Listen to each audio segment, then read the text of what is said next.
নারকোল দিয়ে এঁচোড় চিংড়ি। কেমন আছো বন্ধুরা? আশা করি সবাই ভালো আছো। আবারও চলে এলাম মায়ের রান্নাঘরে নতুন একটা রান্না নিয়ে। তো বেশি দেরি না করে দেখে নাও ঝটপট আমি কি করে বানাই। সবার প্রথমে চিংড়ি মাছগুলো ভালো করে ধুয়ে বেছে পরিষ্কার করে নেব। তো বন্ধুরা, মাছগুলো ভালো করে আমি পরিষ্কার করে ধুয়ে বেছে নিয়েছি। এবার এর মধ্যে দিয়ে দেবো হলুদের গুঁড়ো, নুন। এবারে নুন আর হলুদটা ভালো করে মাছের সঙ্গে মাখিয়ে নেব। এবার মাছগুলো এক সাইডে রেখে দেবো। এরপরে নারকোলটা কুড়ুনির সাহায্যে কুড়ে নেব। তো বন্ধুরা, নারকোলটা কুড়িয়ে নিয়েছি, তোমরা দেখতেই পাচ্ছ এইভাবে কুড়ুনির সাহায্যে কুড়ে নিয়েছি। এবারে এরকম একটা মিক্সার জার নিয়ে নিয়েছি, এর মধ্যে এই নারকোল কুড়োগুলো দিয়ে দেবো।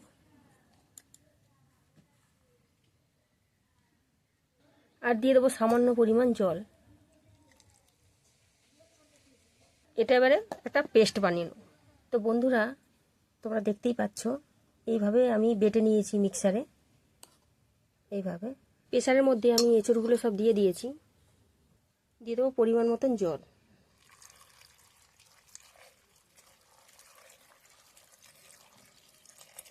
দিয়ে দেবো সামান্য পরিমাণ হলুদের গুঁড়ো, সামান্য পরিমাণ নুন। এবার ভালো করে একটু নাড়িয়ে চাড়িয়ে নেব। এবারে গ্যাসে বসিয়ে একটা সিটি দিয়ে নেব।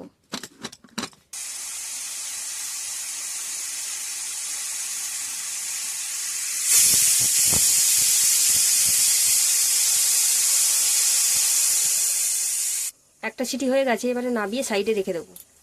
কড়া গরম হয়ে গেছে, দিয়ে দেবো সরষের তেল।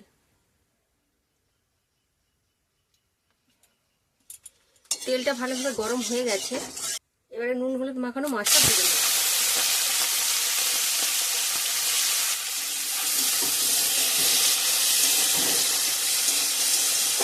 মাছগুলো ভালো করে লাল লাল করে ভেজে নেব।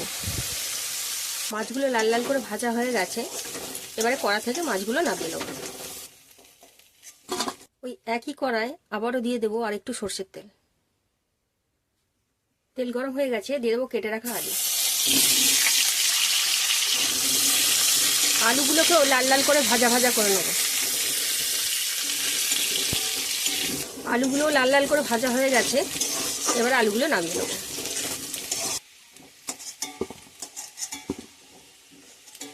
ওই কড়ায় আরও একবার তেল দিয়ে দেবো।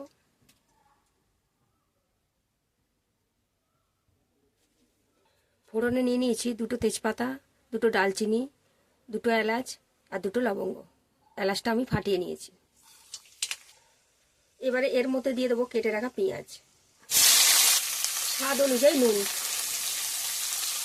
এবারে ভালো করে নাড়িয়ে চাড়িয়ে পেঁয়াজটা ভাজা ভাজা করে নেব। পেঁয়াজটা আমাদের লাল লাল করে ভাজা হয়ে গেছে, এবার এর মধ্যে দিয়ে দেবো হলুদের গুঁড়ো, লঙ্কার গুঁড়ো, সামান্য পরিমাণ চিনি, 4 চামচের মতন আদা রসুন বাটা, দুটো মাঝারি সাইজের টমেটো কুচি, কালার হওয়ার জন্য কাশ্মীরি রেড চিলি পাউডার। এবারে ভালো করে নাড়িয়ে চাড়িয়ে কষিয়ে নেব। মশলাটা কষানো হয়ে গেছে, এবারে দিয়ে দেবো বেটে রাখা নারকোল। এবারে আরও 2-1 মিনিট ভালো করে মশলার সঙ্গে নারকোলটা কষিয়ে নেব। নারকোলটা মশলার সাথে ভালোভাবে কষানো হয়ে গেছে, এর মধ্যে দিয়ে দেবো ভেজে রাখা আলু আর চিংড়ি মাছ, সেদ্ধ করে রাখা এঁচোড়।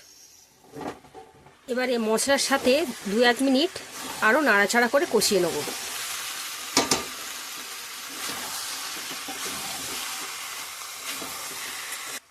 এঁচোড়টা ভালোভাবে মশলার সঙ্গে কষানো হয়ে গেছে, এবার দিয়ে দেবো জল।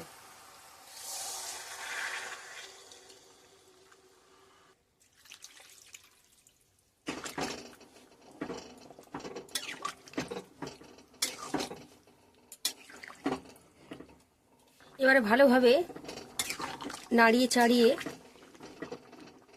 চাপা দিয়ে একটু আলুগুলো সেদ্ধ করে নেব।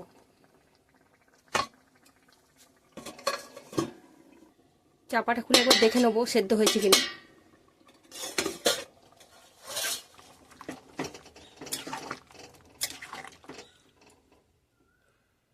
আলু আমাদের গলে গেছে, রান্নাটা আমাদের হয়ে গেছে, এবার আমি নামিয়ে নেব। তো বন্ধুরা, রেডি হয়ে গেল নারকোল দিয়ে এঁচোড় চিংড়ি। তো এইভাবে বাড়িতে বানিয়ে খেয়ে দেখো, আশা করছি খুবই ভালো লাগবে। তো ফিরে আসছি কোনো নতুন ভিডিও নিয়ে। সবাই সুস্থ থেকো, ভালো থেকো, নমস্কার।